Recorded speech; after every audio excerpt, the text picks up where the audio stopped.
Good day guys, magandang araw po sa lahat. Nandito po tayo sa harapan ng simbahan ng Tayum Cathedral. Hindi ko po kabisado ang pangalan. Pakita ko lang po sa inyo yan, oh. Mula nung lindol pa yan guys, oh. Kaya kita nyo na ano yung tore nyo.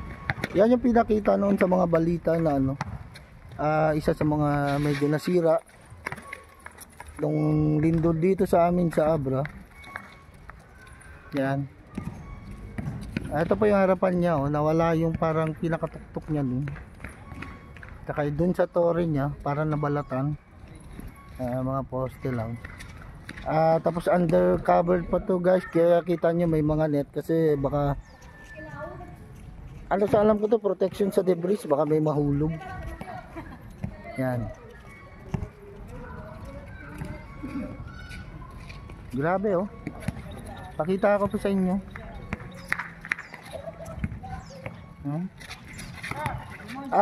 Pagkasabi po pala dito, ano to, isa sa mga pangatlo daw.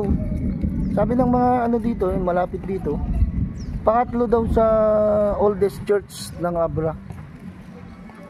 Pinaka-old data yan sa Zone 3, yung na-video ko na. Eto pangatlo ata. Yun ang sabi nung ano, pinagtanungan ko kanina bago tayo pumasok dito. Kasi hindi ako sure. Kasi alam ko nasa pangatlo kaya pang-5. Kaya for sure na lang. Ikuha na lang natin. Ito po ay tabi ng eskwelahan. Yan, may eskwelahan siya dyan.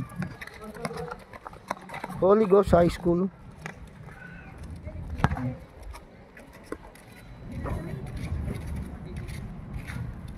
Yan po, hanggang ngayon crack pa siya, oh. Laking simbahan na ito guys. Old na. Kaya kita mo yung ano, yung tawag namin dito sa ano, yung parang ano niya, yung parang semento niya na pinagpatong-patong, hindi hollow blocks yun guys. Yung nabalatan na yun, oh. Ano yan, yung tinatawag naming na-drilyo.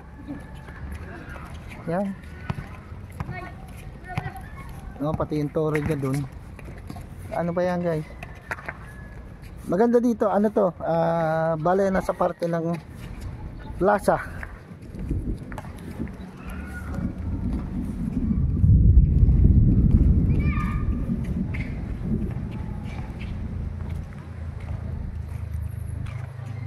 Plaza ng Tayum. Ito po yung side niya. Kita nyo yung side.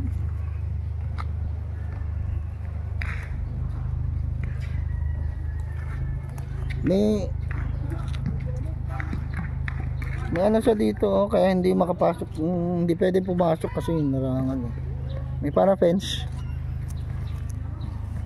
Meron din mga bitak sa ano, sa mga side, oh.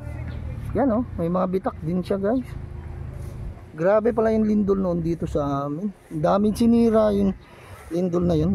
Magnitude ano 7.4 o mas ano pa. Kalimutan ko na eh. Medyo matagal na kasi guys. Dito tayo sa may, kasi nakaharap dun yung inano natin. Pa-side tayo. Bale left side nya to guys. Left side ng simbahan. Yan, maganda rin, old church. Old church na pala talaga to.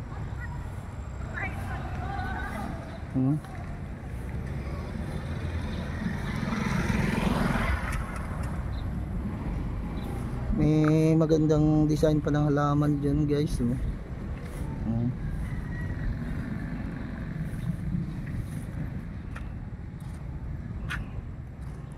Yan, tapos may hagdan pala dyan. May hagdan dyan guys, oh.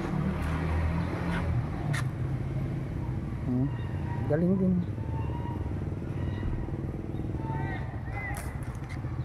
Ito ang pintuan niya sa left side ng simbahan. Daming na ano. Tapos may parang mini park siya dito na pwedeng upuan. Ganda yung design ng mga ano niya. Kaya lang may pader na dito, ano na tato eh, Diocesan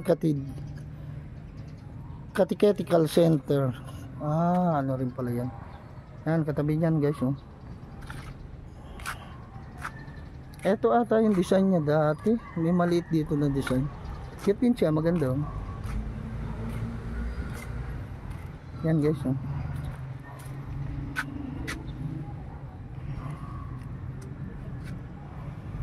Dito na lang tayo. Baka bawal tayo dyan. Balik tayo sa harapan niya. Guys. Yan, yung pinaka-tore niya. Kita nyo parang uulan ngayon guys. Pero bahala na, video lang tayo. Ganda oh, daming crack. Hindi pa, parang ano, hindi pa inayos mula nung ano, nung lumindol siya.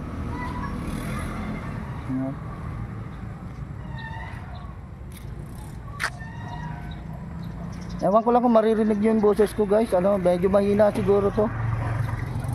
Excuse me. Mahina lang kasi ako magsalita guys. Ano, tapos hawak-hawak ko pa sa kamay. Nakalimutan ko yung ano. Nakalimutan kong dalhin yung holder ko. Ganda eh. Yan ano niya dito. Balik tayo sa harap.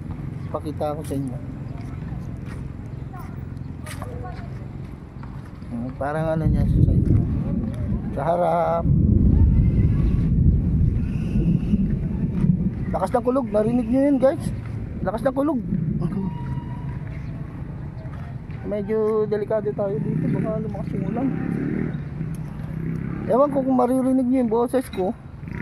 Mahina lang kasi. Hindi ako masyadong makapagsalita ng malakas.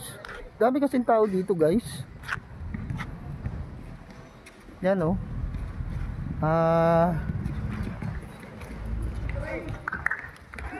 Pakita nyo naman na. Inalik ko lang. Yan. Mga crack nya. Ito yung napanood ko noon na naglaglagan nung ano, nung kasagsagan nung lindol. Na may naka-video noon dito eh. Habang naglalaglag yun oh, nasa baba na yung mga debris niya, malalaking semento na nahulog. Yan. Tapos may cover. May ampalaya pa oh. Yan oh, may ampalaya. Yan oh, ganda. Sayang lang nasira oh.